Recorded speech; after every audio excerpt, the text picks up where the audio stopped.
चलिए पहला क्वेश्चन आपके सामने दिया गया है कि 7वीं शताब्दी के प्रारंभ के साथ थानेश्वर और कन्नौज कन्नौज के सिंहासन पर कौन विराजमान हुआ था। आप सभी को पता होगा थानेश्वर और कन्नौज के सिंहासन पर बैठने वाला जो आपका राजा था, इनमें से कौन था।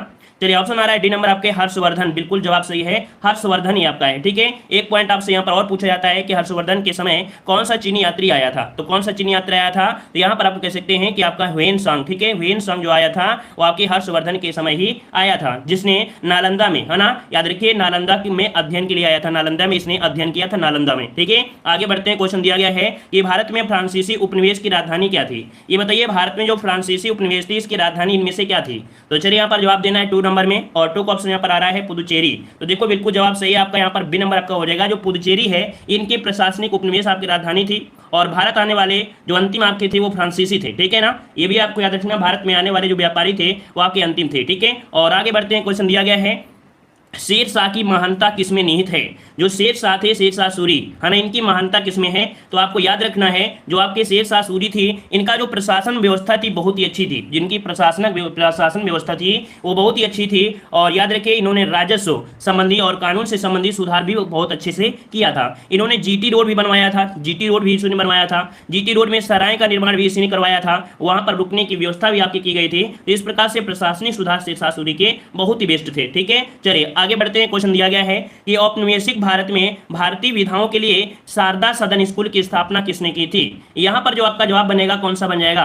चलिए यहां पर भाई जितने लोग जुड़ चुके हैं एक बार वीडियो को लाइक भी कर दीजिए। चलिए जल्दी से फटाफट पहले वीडियो को लाइक कर दीजिए। चलिए जल्दी से लाइक मारिए, जितने लोग आ गए हैं उतने लोग जल्दी से लाइक मार दीजिएगा। जो लोग बाद में जुड़े हैं और अभी तक लाइक नहीं किए हैं तो जल्दी से लाइक मार दीजिए। चलिए, और आज स्वास्थ्य सही नहीं है, हो सकता है भी क्लासें आपकी इस क्लास के बाद ना लें। अगर आप लोग इसी प्रकार से करेंगे तो हो सकता है कि आज क्लास मुश्किल है आपके ले पाएंगे। कोई बुखार वगैरह आ गया है, और अगर आप लोग ऐसे ही करोगे तो फिर यही क्लास के बाद आपकी क्लासें आज नहीं होंगी, फिर रात वाली क्लास होगी हिंदी की। चलिए बताइए औपनिवेशिक भारत में भारतीय विधवाओं के लिए, यहाँ पर दिया है भारतीय विधवाओं के लिए शारदा सदन स्कूल की स्थापना किसने की थी। चलिए 4 का ऑप्शन देना है। यहाँ पर याद रखिए पंडित जो आपकी रामाबाई थी। ठीक है, इसका ऑप्शन जो बनेगा 4 नंबर में वो आपकी महाराष्ट्र की प्रतिष्ठित समाज सुधारिका थी, यहाँ पर ऑप्शन सी हो जाएगा। और आगे बढ़ते हैं। क्वेश्चन आपसे दिया गया है, यहाँ पर दिया किस दिल्ली सुल्तान ने कठोर नीति अपनाई थी। किस दिल्ली सुल्तान ने कठोर नीति अपनाई है, यहाँ पर जवाब देना है। तो चलिए यहाँ पर जवाब देना है, सही क्या हो जाएगा। चलिए 5 नंबर में यहाँ पर ऑप्शन बनेगा बलवन। देखिए काफी लोग जवाब दे रहे हैं यहाँ पर डी नंबर, कुछ लोग जवाब सी भी दे रहे हैं, कुछ लोग भी दे रहे हैं। यहाँ पर आपको पता होगा कि दिल्ली सुल्तानों में जो बलवन था जिसने रक्त और लौह की नीति चलाई थी, रक्त और लौह की नीति जो चलाया था वो आपके बलवन ने चलाया था। ठीक है, तो यहाँ पर आपका जवाब सही क्या हो जाएगा, बी नंबर राइट हो जाएगा। आगे बढ़ते हैं। क्वेश्चन आपसे दिया गया है यहाँ पर 1905 ईस्वी में गोपाल गोखले द्वारा स्थापित प्रसिद्ध समाज सेवी संस्था का नाम बताना है। चलिए 6 का जवाब दीजिएगा। यहाँ पर 6 का ऑप्शन क्या बनेगा, यहाँ पर जवाब हो जाएगा यहाँ पर सर्वेंट ऑफ इंडिया सोसाइटी। क्या जवाब बनेगा, 6 नंबर का जो ऑप्शन बनेगा वो आपका डी हो जाएगा। सर्वेंट ऑफ इंडिया सोसाइटी की स्थापना इन्होंने किया था, याद रहेगा 1905 में किया था। ठीक है, 1905 में किया था। और आगे बढ़ते हैं। क्वेश्चन दिया गया है कि भारत की स्वतंत्रता के समय इंग्लैंड का प्रधानमंत्री कौन था। चलिए भारत की स्वतंत्रता के समय इंग्लैंड का प्रधानमंत्री पूछा गया है, और ये क्वेश्चन आपके बन सकते हैं, याद रखिएगा। ठीक है, तो चलिए यहाँ पर 7 नंबर में प्रयास, चलिए अच्छा है, क्लीमेंट एटली दे रहे हैं। देखो बिल्कुल सही आपका जवाब है, 7 का ऑप्शन बनेगा सी, क्लीमेंट एटली थे। कौन, क्लीमेंट एटली थे आपके उस समय। ठीक है, जिसने माउंटबेटन की योजना के आधार पर ही 4 जुलाई 1947 को ब्रिटिश संसद में भारतीय स्वतंत्रता बिल पेश किया था। ठीक है, आगे बढ़ते हैं। अगला क्वेश्चन आपसे दिया गया है कि गांधी जी ने अपना राजनीतिक गुरु मानते थे, किसे मानते थे। ये क्वेश्चन आपके संभावित है, मिल सकते हैं, याद रखिएगा। ठीक है, ये क्वेश्चन जो आपके हैं मिल सकते हैं। कह रहे गांधी जी किसे अपना राजनीतिक गुरु मानते थे। 8 का ऑप्शन क्या बनेगा, बी नंबर गोपाल कृष्ण गोखले, आपका जवाब बी राइट हो जाएगा। अगला दिया है भारतीय राष्ट्रीय कांग्रेस के सर्वप्रथम मुस्लिम अध्यक्ष कौन थे। भारतीय राष्ट्रीय कांग्रेस के सर्वप्रथम मुस्लिम अध्यक्ष पूछा गया है, ये भी क्वेश्चन आपका संभावित है, इसको भी नोट कर लीजिएगा। ये आपके बदरुद्दीन तयावजी थे, है ना, ऑप्शन क्या बन जाएगा, डी नंबर आपका हो जाएगा, बदरुद्दीन तयावजी आपका राइट हो जाएगा। ठीक है, और ये भारतीय राष्ट्रीय कांग्रेस के जो तीसरा आपका अधिवेशन हुआ था उसके अध्यक्ष के रूप में इन्होंने कार्य किया था। ठीक है, और आगे बढ़ते हैं। क्वेश्चन दिया है हिंद स्वराज नामक पुस्तक के लेखक कौन है, 10 का जवाब देना है, और ये भी क्वेश्चन आपका बेहतरीन है, याद रखिए Mohandas Karamchand Gandhi. Option A number जो आपका दिया गया है वो आपका जवाब बिल्कुल सही हो जाएगा। और ये कौन सी भाषा में है, तो गुजराती भाषा भाषा में, ठीक है। अगर पूछे कि आपकी हिंद स्वराज कौन सी भाषा में है तो आपकी गुजराती भाषा में लिखी गई है, ठीक है। गांधी जिसके कह सकते हैं रचनाकार है, क्लियर है। और अफ्रीकी यात्रा के दौरान कह सकते हैं एक कैसल नामक जहाज था, ठीक है। कौन? तो आपका किल्डोनन कैसल नामक जहाज पर इन्होंने ये पुस्तक लिखा था। आगे बढ़ते हैं, क्वेश्चन दिया गया है कि पृथ्वी के वायुमंडल की किस परत में ओजोन परत पाई जाती है? बताइएगा कौन से परत में ओजोन परत आपकी मिलती है? वायुमंडल में हमने 5 परतें आपको बताया है, और पांच मंडल में से एक परत है जो कि आपकी समताप मंडल है। कौन? तो आपके समताप मंडल में ही आपकी ओजोन परत आपकी पाई जाती है, ठीक है ना। और ओजोन परत को मापने की इकाई होती है जिसे हम लोग डाप्सन कहते हैं। क्या बोलते हैं? डॉप्सन कहा जाता है, ठीक है। और ये क्या करती है, जो आपकी ओजोन होती है वो 3 ऑक्सीजन के अणुओं से मिलकर बनती है। ये जो आपकी सूर्य से आने वाली खतरनाक पराबैंगनी किरणें होती हैं अर्थात पराबैंगनी विकिरण होते हैं, इसका अवशोषण कर लेती है और हमारी धरती की अर्थात हम लोगों की रक्षा कर लेती है, ठीक है। कभी कभी क्वेश्चन ये बनता है कि मान लो अगर ओजोन गैस ना हो तो आपकी बॉडी में क्या दिक्कत हो जाएगा? तो आपकी कैंसर संबंधी आपकी समस्याएं हो जाएंगी, ठीक है। आगे बढ़ते हैं, क्वेश्चन दिया गया है निम्नलिखित में से कौन दक्षिण भारत की सबसे लंबी नदी है? तो बताइए दक्षिण भारत की सबसे लंबी नदी कौन सी हो जाएगी? तो यहाँ पर देखो गोदावरी है ना, पहला ही आपका आंसर बिल्कुल सही आ रहा है कि गोदावरी दक्षिण भारत की सबसे लंबी नदी है और इसे दक्षिण गंगा भी कहा जाता है, ठीक है ना। इसे दक्षिण गंगा के नाम से भी जाना जाता है, ठीक है। उद्गम कहाँ हुआ है? तो महाराष्ट्र के त्र्यंबकेश्वर में इसका उद्गम हुआ है, बंगाल की खाड़ी में जाकर गिरती है, ठीक है। चलिए आगे बढ़ते हैं कि सबसे छोटा महासागर कौन सा है? सबसे छोटा महासागर पूछा गया है, बताइएगा कौन सा जवाब आपका हो जाएगा। तो हमने बताया था एक ट्रिक के माध्यम से PAISA, यहाँ पर जो आपका है ए नंबर वो आपका हो जाएगा कौन सा? आर्कटिक, अर्थात 13 का ऑप्शन बनेगा, बी नंबर आपका राइट हो जाएगा। आर्कटिक महासागर सबसे छोटा है और सबसे बड़ा कौन सा है? यहाँ पर प्रशांत महासागर है। ये जो आपका दिया है ये आपका अटलांटिक महासागर है, अटलांटिक महासागर है। आई से इंडियन ओशियन अर्थात आपका हिंद महासागर हो जाएगा, और ये जो आपका है वो दक्षिणी ध्रुव सागर हो जाएगा, ठीक है। तो इस प्रकार से आपका जवाब कौन हो गया? बी नंबर हो गया। आगे बढ़ते हैं कि ऐसे घने दूसरे बादलों को क्या कहते हैं जो वर्षा कराते हैं? 14 नंबर में बताइएगा कि ऐसे घने बादल जो वर्षा कराते हैं उन्हें क्या कहते हैं? तो चलिए यहाँ पर देख सकते हैं काफी लोग जवाब दे रहे हैं इस प्रश्न का जवाब 14 नंबर में। कुछ लोग यहाँ पर दे रहे हैं बी नंबर, कुछ लोग ये दे रहे हैं। देखो यहाँ पर जो आपका दिया गया है वर्षा स्त्री मेघ, वर्षा स्त्री मेघ और आपके कपासी मेघ, इनमें क्या अंतर है? इसका आंसर जो आपका ए नंबर है। याद रखिए कपासी मेघ आप क्या होते हैं? जब क्या होते हैं कि हल्का सा इसमें आर्द्रता होती है, ठीक है ना। और ये आप गर्मी के समय देखे होंगे बिल्कुल स्वच्छ में दिखाई देते हैं कपासी बादल, जो गर्मी होती है तो आपको बिल्कुल दिखाई देते हैं, है ना। आर्द्रता होती है लेकिन कम होती है। लेकिन जो वर्षा स्त्री मेघ होते हैं उनमें आपका ह्यूमिडिटी अर्थात आर्द्रता बहुत ज्यादा होती है। तो यहाँ पर जो दूसरी बादल कहते हैं, जो बादल वर्षा कराते हैं वो आपके होते हैं वर्षा स्त्री में कहते हैं। तो इसका ऑप्शन क्या बनेगा? ए नंबर आपका बनेगा, ठीक है। आगे बढ़ते हैं, क्वेश्चन आपसे दिया है कि भारत में निम्नलिखित में से कौन सी जनजाति सर्वाधिक संख्या में पाई जाती है? तो देखो यहाँ पर 15 नंबर में ऑप्शन क्या बनेगा? तो ऑप्शन बन जाएगा बी भील जनजाति, ठीक है। कौन सी? तो आपकी जो भील जनजाति है वो आपकी सर्वाधिक जनसंख्या में पाई जाती है। अगर क्वेश्चन आपसे ये पूछे कि आपके मध्य भारत में, ठीक है, मध्य भारत अगर आपसे पूछता है तब आप फिर क्या बताएंगे? तो आप गोंड बताएंगे, ठीक है। लेकिन अगर पूरे भारत की बात करता है तब आपको भील बताना है, ठीक है। और आगे बढ़ते हैं, क्वेश्चन आपसे दिया गया है, कह रहा है राजकोषीय नीति, कह रहा है राजकोषीय नीति जो कि आर्थिक सिद्धांत पर आधारित है निम्न में से किस अर्थशास्त्री निधि थी? बताइएगा राजकोषीय नीति ये जो आपको कह सकते हैं कि आर्थिक सिद्धांत पर आधारित है, ये किस अर्थशास्त्री ने दिया था? यहाँ पर 16 का ऑप्शन जो बनेगा ऑप्शन बन जाएगा बी, आपके जॉन मेनार्ड कीन्स ने दिया था, ठीक है। जॉन मेनार्ड कीन्स ने दिया था। और अगला दिया गया है कि प्राकृतिक प्रक्रिया के माध्यम से किसी वस्तु का उत्पादन भारतीय अर्थव्यवस्था के लिए किस क्षेत्र से संबंधित क्रियाकलाप है? चलिए बताइए किसी वस्तु का उत्पादन भारतीय अर्थव्यवस्था के किस क्षेत्र से संबंधित क्रियाकलाप है? तो चलिए यहाँ पर 17 नंबर में देखते हैं कि क्या जवाब आप लोग देंगे। यहाँ पर देखो जो प्राकृतिक प्रक्रिया दिया है, तो प्राकृतिक प्रक्रिया होती है आपकी कृषि क्षेत्र, कृषि वन वगैरह जो आपके होते हैं प्राथमिक में आते हैं। तो ऑप्शन ए नंबर आपका राइट हो जाएगा, क्योंकि ये प्राकृतिक प्रक्रिया के माध्यम से ही वस्तु का उत्पादन हम लोग करते हैं। तो ऑप्शन क्या हो जाएगा? ए नंबर आपका राइट हो जाएगा। बस पूछने का तरीका इतना अच्छा कर दिया है, ये क्वेश्चन को घुमाने का प्रयास किया लेकिन बहुत बेहतरीन क्वेश्चन है, ए नंबर आपका राइट हो जाएगा, ठीक है। आगे बढ़ते हैं, नकदी रिजर्व अनुपात किसका उपकरण होता है? नकदी रिजर्व अनुपात किसका उपकरण है? यहाँ पर 18 नंबर में तो आपकी मौद्रिक नीति आपको पता है कि भारत सरकार के भी पास यहाँ पर रिजर्व अनुपात रखना पड़ता है। अगर मान लो 200 करोड़ रुपए के पास अगर उसका सोना नहीं है तो वो मुद्रा छाप नहीं सकता है। तो ये जो नीति होती है ना, मौद्रिक नीति, वो आपके किसके पास? तो आपके यहाँ पर ऑप्शन डी हो जाएगा, नकदी रिजर्व अनुपात आपका उपकरण है मौद्रिक नीति में। आगे बढ़ते हैं, क्वेश्चन दिया गया है विश्व व्यापार संगठन का मुख्यालय कहाँ पर स्थित है? 19 नंबर में। और 19 का ऑप्शन क्या बनेगा? तो यहाँ पर आपका जिनेवा जो कि आपके स्विट्जरलैंड में है। 19 इसका ऑप्शन क्या बनेगा, यहाँ पर आपका सी हो जाएगा। ये क्वेश्चन आपका संभावित है, बन सकता है, याद रखिएगा, ठीक है। और आपसे पूछे कि इसकी स्थापना कब हुई थी, तो आपके 1 जनवरी, क्या 1 जनवरी 1995 की स्थापना हुई थी। ये आपका जो कह सकते हैं 94 जो आया था उसमें स्थापित किया गया था, ये कह सकते हैं, है ना। लेकिन बनके जो आपका हुआ था ये आपके 1 जनवरी 1995 ये आपका होती स्थापना हुई थी, ठीक है। ये एक ऐसी संस्था, एक कह सकते हैं कि वैश्विक व्यापार है जो कि निगरानी को देखा करती है, ठीक है। आगे बढ़ते हैं, क्वेश्चन दिया है कि अर्थशास्त्र मानव निर्मित उत्पादन उपकरण को किस रूप में वर्गीकृत करता है। चलिए, अर्थशास्त्र मानव निर्मित उत्पाद उपकरण को किस रूप में वर्गीकृत करता है। ये आपके पूंजी के रूप में है। कैसा है, तो आपके कोई भी आपका निर्मित उत्पाद है, उपकरण आपके पूंजी का हो जाएगा, ऑप्शन डी नंबर राइट बन जाएगा। आगे बढ़ते हैं, क्वेश्चन दिया है कि राष्ट्रीय खाद्य सुरक्षा अधिनियम निम्नलिखित में से किस वर्ष में पारित किया गया।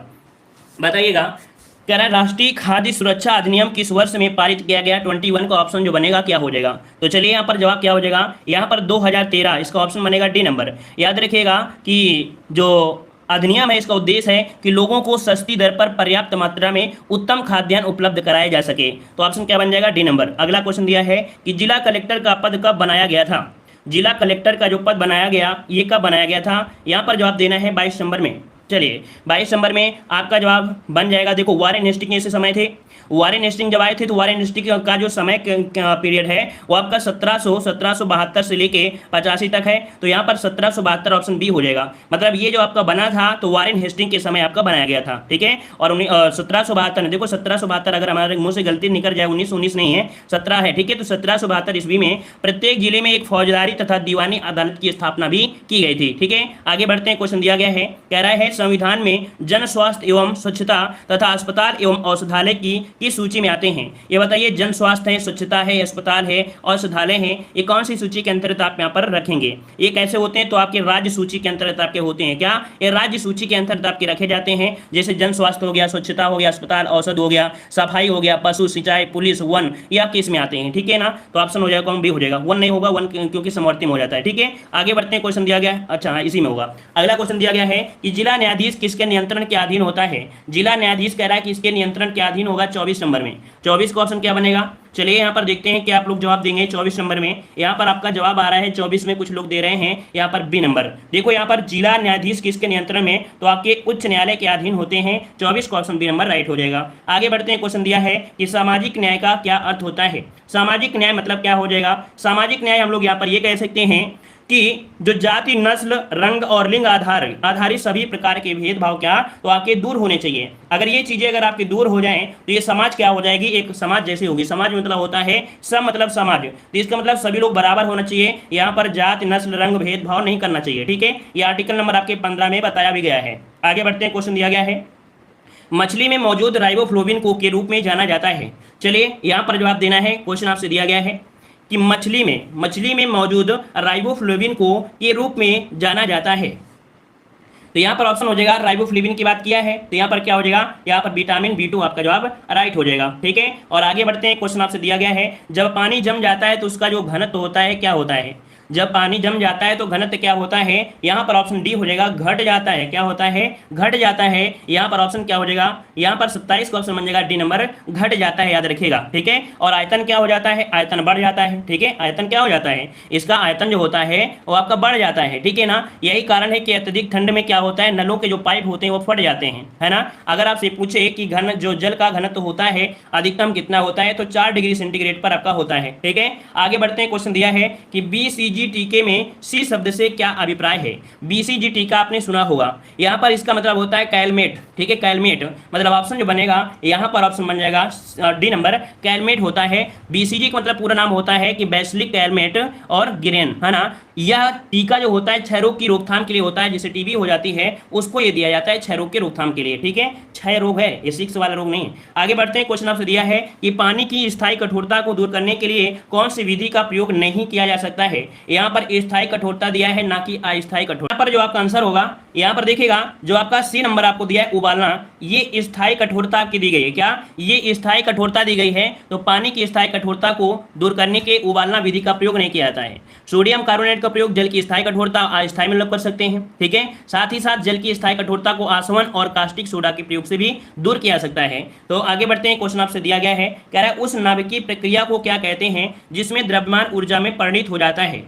चलिए यहाँ पर जवाब दीजिएगा कि उस नाभिकीय प्रक्रिया को क्या कहते हैं जिसमें द्रव्यमान ऊर्जा में परिणत हो जाता है। चलिए यहाँ पर जवाब देना है, क्या हो जाएगा। चलिए यहाँ पर 30 नंबर में और 30 का ऑप्शन यहाँ पर आपका बन जाएगा ए नंबर। याद रखिए उस नाभिकीय प्रक्रिया को क्या कहते हैं जिसमें द्रव्यमान ऊर्जा में परिणत हो जाता है, इसे बोलते हैं एंडोथर्मिक। यहाँ पर ऑप्शन जो बनेगा ए नंबर आपका जवाब राइट हो जाएगा, ठीक है ना। ए नंबर आपका जवाब है, ये आपका राइट हो जाएगा। यहाँ पर देखते हैं अगले क्वेश्चन को। क्वेश्चन आपसे दिया गया है, चलिए कह रहे हैं महोषध शब्द का संविच्छेद बताइएगा। चलिए महोषध शब्द का संविच्छेद इसमें क्या होगा 36 नंबर में।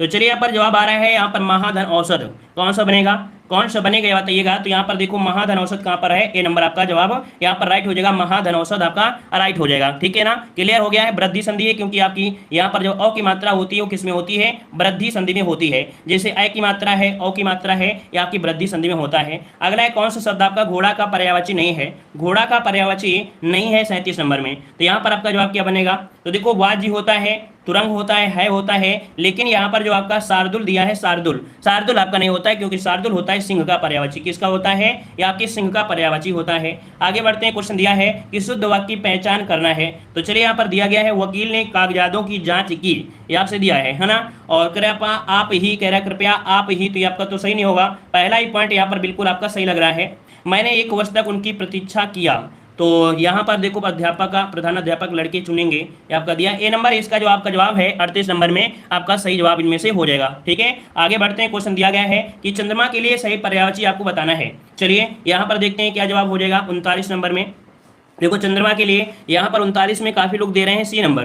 देखो यहाँ पर जो आपका बनेगा, यहाँ पर निशाकर है, सुधाकर है और आपका इंदु दिया गया है। अब यहाँ पर ऊपर वाले में देखो धा जो मात्रा दिया, धा तो है नहीं है, पूरा धा बना नहीं है ना। तो यहाँ पर जो ऑप्शन सी नंबर है वो आपका राइट हो जाएगा। आगे बढ़ते हैं। क्वेश्चन आपसे दिया गया है जटिल का विलोम शब्द क्या हो जाएगा, जटिल का विलोम क्या हो जाएगा, जटिल का विलोम क्या हो जाएगा। तो भाई जब कोई चीज जटिल है तो उसका सरल आप कर दीजिए, तो ऑप्शन सी नंबर आपका राइट हो जाएगा, ठीक है। और आगे बढ़ते हैं। क्वेश्चन आपसे दिया गया है कि मासिक पत्रिका प्रबुद्ध भारत ने अपनी 125वीं वर्षगांठ मनाई है, इस पत्रिका को किसने शुरू किया था, बताइएगा। यहाँ पर आपका जवाब पूछा गया है, कह रहा आपसे कि मासिक पत्रिका प्रबुद्ध भारत ने अपनी 150वीं वर्षगांठ मनाई है, इस पत्रिका को किसने शुरू किया था।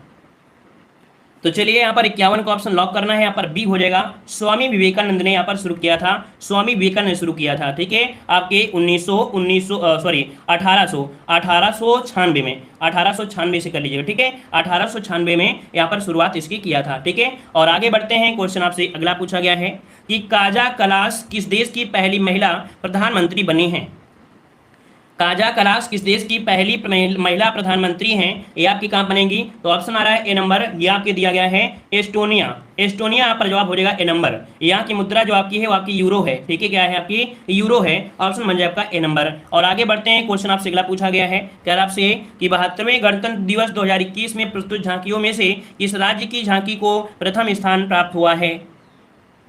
यहाँ पर आपने पढ़ा भी होगा कि आपकी उत्तर प्रदेश के, है ना, ऑप्शन क्या बनेगा, यहाँ पर आपका डी नंबर हो जाएगा, उत्तर प्रदेश आपका हो जाएगा, ठीक है। और उत्तर प्रदेश की झांकी को पहला पुरस्कार मिला है, ठीक है। और आगे बढ़ते हैं। क्वेश्चन आपसे अगला पूछा गया है कि किस राज्य के राज्यपाल आरिफ मोहम्मद खान ने 1 स्कूल 1 IAS योजना का उद्घाटन किया है। चलिए हमने आपको बताया था कि IAS जो होते हैं वो टैलेंटेड होते हैं, पढ़े लिखे होते हैं, और पढ़े लिखे के हिसाब से देखे जाए तो आपके राज्यों में साक्षर कौन सा है, केरल है ना। तो यहाँ पर ऑप्शन क्या हो जाएगा, सी नंबर आपकी केरल। तो याद रखिएगा केरल में योजना शुरुआत की गई है, जो आपके IAS होंगे, PCS होंगे, रिटायर्ड जब हो जाते हैं तो इनके लिए एक फाउंडेशन बनाया गया है जिसके माध्यम से ये लोग मदद कर सकते हैं। आगे बढ़ते हैं। क्वेश्चन आपसे अगला पूछा गया है कि किस महान शास्त्रीय गायक का 89 वर्ष की आयु में निधन हो गया है, जिन्होंने वर्ष 2018 में पद्म विभूषण, क्या है, पद्म विभूषण से सम्मानित किया गया था।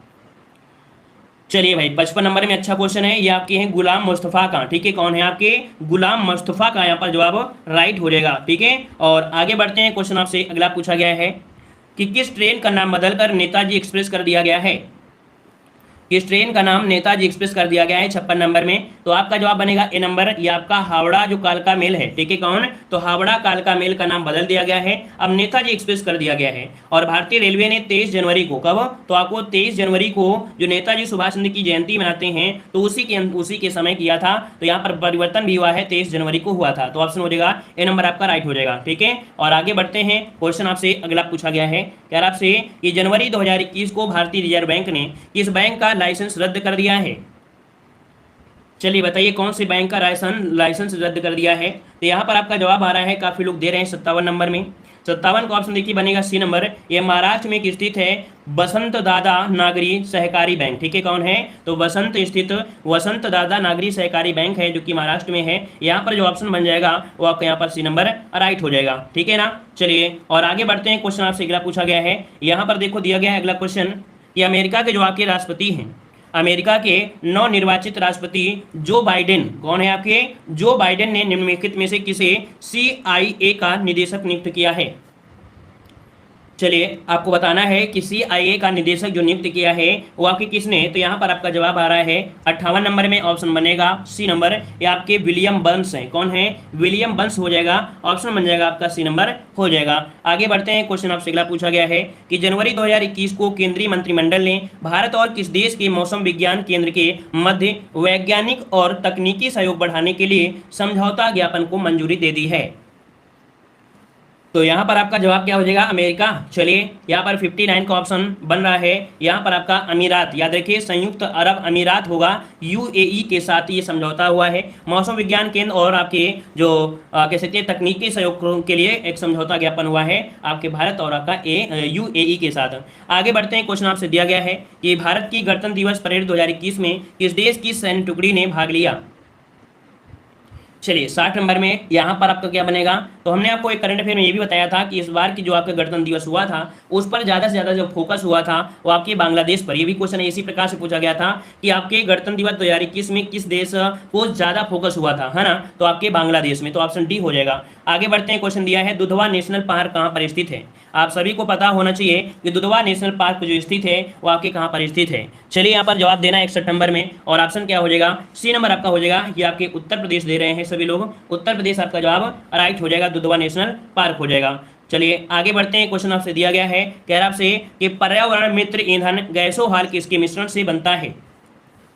तो चलिए जिन लोगों ने समान विज्ञान की क्लास लिया होगा, क्योंकि समान विज्ञान में या अभी हाल ही में हमने आपको बताया है कि समान विज्ञान बताया था गैसों हाल जो मिश्रण होता है ये आपका कौन कौन सा मिश्रण होता है। जिन लोगों ने समान विज्ञान की क्लास लिया होगा तो उनको जरूर पता होगा। चलिए 62 नंबर में काफी शेर शेरनी ने जवाब दे भी दिया है। ये पेट्रोल और आपका एथेनॉल का मिश्रण होता है ना, अर्थात हम लोग कह सकते हैं ऑप्शन ए नंबर आपका राइट हो जाएगा। तो चलिए आगे बढ़ते हैं। कह रहे वायुमंडल की वार्षिक तापमान वृद्धि को क्या कहते हैं? हमने कहा था देखिए जो स्पेशल डोज देते हैं या समान विज्ञान देते हैं तो आपको किसी न किसी मॉडल पेपर में क्वेश्चन आपको मिलते रहेंगे, जो भी मिलेंगे क्वेश्चन आपको जरूर मिलेंगे। अब एक ही प्रैक्टिस से सब कुछ मिल जाए ऐसा तो इम्पॉसिबल है, ठीक है ना। तो याद रखिए वायुमंडल की वार्षिक तापमान वृद्धि को क्या कहते हैं। अगर आपके वायुमंडल में ज़्यादा से ज़्यादा तापमान वृद्धि होती है मतलब क्या हुआ कि ग्लोबल वार्मिंग की समस्या आपकी आ रही है, यहाँ पर ऑप्शन बी हो जाएगा, ग्लोबल वार्मिंग हो जाएगा। ठीक है, अगला दिया है पिछौला झील कहाँ पर स्थित है। ये तो आपको पता है पिछौला झील राजस्थान में है, लेकिन अगर पूछ ले कि कहाँ पर स्थित है तब क्या जवाब दोगे। तो याद रखिएगा पिछौला झील जो आपका है यहाँ पर सही क्या हो जाएगा, 64 नंबर में आपका जवाब आ जाएगा यहाँ पर सी नंबर। पिछौला आपके कहाँ पर उदय में है। तो यहाँ पर याद रखिए जैसे क्या होता है सूर्य का उदय होता है ना, क्या होता है सूर्य का उदय होता है ना, तो बोलते हैं पीछे से, अर्थात जैसे आपकी पृथ्वी होती है इसका सूर्योदय कहाँ होता है तो बोलते हैं पश्चिम में होता है, ऐसे बोलते रहते हैं। तो कुछ ना कुछ ट्रिक आप बना लीजिए जिसके माध्यम से आपको याद रहे। यहाँ पर उदयपुर जोधपुर वगैरह थोड़ा ध्यान दीजिएगा, तो उदयपुर में है सी नंबर। आगे बढ़ते हैं, क्वेश्चन दिया गया है, कह रहा है मोसाद कहाँ की राष्ट्रीय गुप्तचर संस्था है। यहाँ पर दिया मोसाद, अब यहाँ पर बताइए कहाँ की ये गुप्तचर संस्था है। यहाँ पर 1 का जवाब आ रहा है, इजराइल आ रहा है। तो 65 का ऑप्शन जो बनेगा वो क्या हो जाएगा, यहाँ पर नंबर आपका हो जाएगा इजराइल, आपका जवाब राइट हो जाएगा। 65 नंबर में ऑप्शन बनेगा कौन सा, ए नंबर। आगे बढ़ते हैं, क्वेश्चन आपसे दिया गया है, कह रहा है तीसरे ग्रीष्मकालीन युवा ओलंपिक 2018 में पदक तालिका में भारत कौन सा स्थान पर रहा था। तो देखिएगा यहाँ पर दिया गया है युवा ओलंपिक जो कि तीसरा था, है ना, और इसमें पदक तालिका में जो आपका रहा है वहां पर जवाब आ रहा है 7 स्थान पर, 17वां स्थान पर। देखिए 17वां होगा, 66 का ऑप्शन बनेगा यहाँ पर आपका सी, 17वां स्थान पर आया है, कितने 17वां स्थान पर आया है, ठीक है ना। और आगे बढ़ते हैं, क्वेश्चन आपसे दिया गया है, चलिए क्वेश्चन आपके सामने दिया गया है। चलिए कह रहा है भारत रत्न से सम्मानित होने वाले पहले संगीतकार कौन है। एक देख सकते हैं भारत रत्न से इन्हें सम्मानित किया गया है, नाम क्या है, ये संगीतकार की बात किया गया है। तो 67 का ऑप्शन जो बनेगा वो क्या हो जाएगा। तो चलिए यहाँ पर जवाब आ रहा है ऑप्शन बी, पंडित रविशंकर। ठीक है, क्या तो आपके पंडित रविशंकर यहाँ पर जवाब राइट। आगे बढ़ते हैं, प्रसिद्ध उपन्यास चंद्रकांता के लेखक आपके कौन हैं। 68 का जवाब दीजिएगा, 68 नंबर में। चलिए 68 नंबर में यहाँ पर बनेगा ए नंबर। ये आपके हैं देवकी नंदन खत्री। याद रखिए कि चंद्रकांता उपन्यास के जो आपके लेखक हैं वो देवकी नंदन खत्री हैं। ऑप्शन यहाँ पर ए हो जाएगा। आगे बढ़ते हैं, क्वेश्चन दिया है यक्षगान किस राज्य का लोक नृत्य है। यक्षगान जो कि यहाँ पर आप सभी को याद भी होगा कि आपके कर्नाटक का है। ऑप्शन यहाँ पर ए नंबर राइट हो जाएगा। आगे बढ़ते हैं, क्वेश्चन आपसे दिया है कि राष्ट्रीय पर्यावरण इंजीनियरिंग अनुसंधान संस्थान कहाँ पर है। राष्ट्रीय पर्यावरण इंजीनियरिंग जो अनुसंधान संस्थान है कहाँ पर है, 70 नंबर में। तो ये आपके कहाँ पर हो जाएगा, नागपुर में हो जाएगा। कहाँ पर, तो आपके नागपुर में हो जाएगा। राइट आंसर आपका बनेगा यहाँ पर आपका ए नंबर राइट हो जाएगा। आगे क्या है, कह रहे गद्यांश को पूछना है। यहाँ पर गद्यांश में पूछे गए क्वेश्चन है। देखो ये ऑक्सीजन से जुड़ा हुआ है। कुछ ना कुछ ऐसे क्वेश्चन मिलेंगे जो आपको कह सकते हैं कि ज्ञान देंगे, और ऐसा नहीं है जीके के ज्ञान देंगे, हम जीवन की ज्ञान नहीं कहते हैं। यहाँ पर दिया है कि हम श्वास द्वारा ऑक्सीजन ग्रहण करते हैं और कार्बन डाइऑक्साइड छोड़ते हैं। ऐसा ही अधिकतर जानवरों, चिड़ियों और रेंगने वाले जंतुओं, कीड़े मकोड़ों के द्वारा भी किया जाता है। दूसरी ओर सभी प्रकार की वनस्पतियां कार्बन डाइऑक्साइड ग्रहण करती हैं और ऑक्सीजन छोड़ती हैं। देखो दिया गया है कि सभी प्रकार की जो वनस्पतियां होती हैं वो कार्बन डाइऑक्साइड ग्रहण करती हैं और ऑक्सीजन छोड़ती हैं। यदि हवा में लंबे समय तक ऑक्सीजन और कार्बन डाइऑक्साइड का अनुपात एक जैसा रहे तब उसका अर्थ होगा कि पौधों और प्राणियों का जीवन एक दूसरे के अस्तित्व के मामले में समान स्तर पर आ जाए। लेकिन यदि हम कार्बन डाइऑक्साइड का अनुपात वातावरण में बढ़ा दें तब प्रकृति के द्वारा लाखों वर्षों से बना रखा गया संतुलन बदल जाएगा। वातावरण और वनस्पतियां कार्बन डाइऑक्साइड का लगातार विनिमय करती हैं। वातावरण से वह वनस्पतियों से जाती हैं। जब वनस्पतियां सड़ने लगती हैं तब उसमें से कार्बन डाइऑक्साइड निकलकर पुनः वातावरण में समा जाती हैं। देखिए क्या बात की गई है, बात यह की गई है जो वनस्पतियां हम लोगों से कार्बन डाइऑक्साइड लेती हैं, अब ये जब क्या होती हैं, सड़ती हैं, गलती हैं, तब क्या होती है, तब इनकी कार्बन डाइऑक्साइड क्या होती है, निकलती है और आपके वायुमंडल में धीरे धीरे क्या होती है, समाहित हो जाती है। वनस्पतियां इस प्रकार का कार्बन डाइऑक्साइड वसंत और ग्रीष्म ऋतु में ग्रहण करती हैं। याद रखिएगा कार्बन डाइऑक्साइड और ये जो होती है वसंत ऋतु और ग्रीष्म ऋतु में ग्रहण करती हैं और जब वे सर्दियों में नष्ट होने लगती हैं तब उन्हें छोड़ती है। मतलब ये हुआ कि जब सर्दी आती है तब पत्ते भी यहाँ पर होते हैं तो वो तब छोड़ते हैं। कब, तो आपकी सर्दियों में नष्ट होती हैं तब वो छोड़ देती हैं। इस प्रकार वातावरण में मौजूद कार्बन डाइऑक्साइड की मात्रा में मौसम दर मौसम का फर्क होता है। मतलब मौसम का फर्क यहाँ पर दिया गया है। चलिए देखते हैं, कह रहा है वातावरण का विग्रह और समास बताइएगा। चलिए बताइएगा वातावरण का जो विग्रह और समास है क्या हो जाएगा। तो चलिए यहाँ पर देखो दिया गया है 76 में ऑप्शन क्या बनेगा। देखो दिया गया है वातावरण का विग्रह और समास। इसमें तत्पुरुष समास से पता है वात का आवरण, क्या वात का आवरण, इसका जवाब हो जाएगा ए नंबर राइट हो जाएगा। ठीक है, और आगे बढ़ते हैं, क्वेश्चन दिया गया है कि श्वास और ऑक्सीजन शब्द हैं ये कैसे हैं। चलिए आपने गद्यांश काफी लोगों ने नहीं पढ़ा था, अब ये बताइएगा क्योंकि ये तो आपके ऐसे हैं जो आपकी हिंदी से रिलेटेड हो गया है, ग्रामर से। बताइए श्वास और ऑक्सीजन जो है ये कौन से शब्द आपसे लिए गए हैं। तो देखिए यहाँ पर जो श्वास है ये आपका तत्सम है और ऑक्सीजन जो है ये आपका आगत शब्द है। तो ऑप्शन सी नंबर इसका जवाब राइट हो जाएगा। ठीक है, आगे बढ़ते हैं, क्वेश्चन आपसे अगला पूछा गया है। यहाँ पर दिया है लंबे समय तक पद व्याकरण की दृष्टि से, लंबे समय तक, देखो दिया है लंबे समय तक पद व्याकरण की दृष्टि से है क्या। यहाँ पर 78 का जवाब बनेगा क्या, ये क्रिया विशेषण है। लंबे समय तक पूछा गया ये शब्द क्या है, ये क्रिया विशेषण आपका जवाब बन जाएगा। और अगला क्वेश्चन आपसे दिया गया है, कह रहा है गद्यांश का मुख्य विषय क्या था। इसमें जो आपने पढ़ा गद्यांश में इसका जो विषय रहा है वो आपका क्या रहा है। तो याद रखिएगा इसमें से ऑक्सीजन और कार्बन डाइऑक्साइड का जो संतुलन है, क्या ऑक्सीजन और कार्बन डाइऑक्साइड का जो संतुलन है, क्योंकि बोला गया था कि हम लोग यहाँ पर कार्बन डाइऑक्साइड छोड़ते हैं और जो पौधे होते हैं ग्रहण करते हैं, इससे वातावरण क्या संतुलन बना रहता है ना। लेकिन हम लोग जब ज्यादा कार्बन डाइऑक्साइड उत्सर्जित करेंगे तो पौधे कहाँ पर झोला में थोड़ा भर लेंगे, उनके पास बैंक थोड़ा है कि वहाँ रख देंगे, है ना। तो यहाँ पर आपका डी हो जाएगा। अगला दिया है विनिमय का अर्थ क्या होता है। विनिमय का मतलब क्या हो जाएगा, तो यहाँ पर लेना और देना। जैसे क्या होते हैं हम लोग क्या देते हैं, कार्बन डाइऑक्साइड देते हैं और वो क्या करते हैं, यहाँ पर कह सकते हैं हम लोगों को ऑक्सीजन देते हैं। तो इस प्रकार से आपका बी हो जाएगा, है ना। क्वेश्चन नंबर जो आपका दिया गया था कौन सा क्वेश्चन था, 67 नंबर आपका दिया गया था कि कौन से संगीतकार को, देखिए कौन से संगीतकार को कह सकते हैं सबसे पहले भारत रत्न आपका दिया गया था, है ना। तो यहाँ पर कह सकते हैं कि ऑप्शन के हिसाब से जो सही होगा वो रविशंकर जो हमने बताया वही सही है। रविशंकर ही आपका सही है ऑप्शन के अनुसार से, ठीक है ना, जो कि 1999 में भारत रत्न से सम्मानित किया गया था। 1999 में रविशंकर को 1999 में सम्मानित किया गया था, ठीक है। और इसके बाद जो सुब्बा लक्ष्मी है, कौन, ऐसे सुब्बा लक्ष्मी, वो छोटी आयु से संगीत का शिक्षण पाने लगी थी, उनको 1998 में दिया गया था। कब, 1998। तभी हमने कहा था कि इस क्वेश्चन में कोई डाउट है, वैसे देखा जाए पहला बोल दिया था ना, इसलिए डाउट हुआ था, क्योंकि सुब्बा लक्ष्मी को सबसे पहले दिया गया था 1998 में और इसके बाद दिया गया था रविशंकर को 1999 में। तो अब आपके सुब्बा लक्ष्मी नहीं है तो आपको किसको सही कर देना है, रविशंकर को सही करना है, जो कि हमने आपको सही करवा दिया था, ठीक है। चलिए अगली क्लास में आइए, लिंक हमने दे दिया है, क्लिक करिए। धन्यवाद, जय हिंद।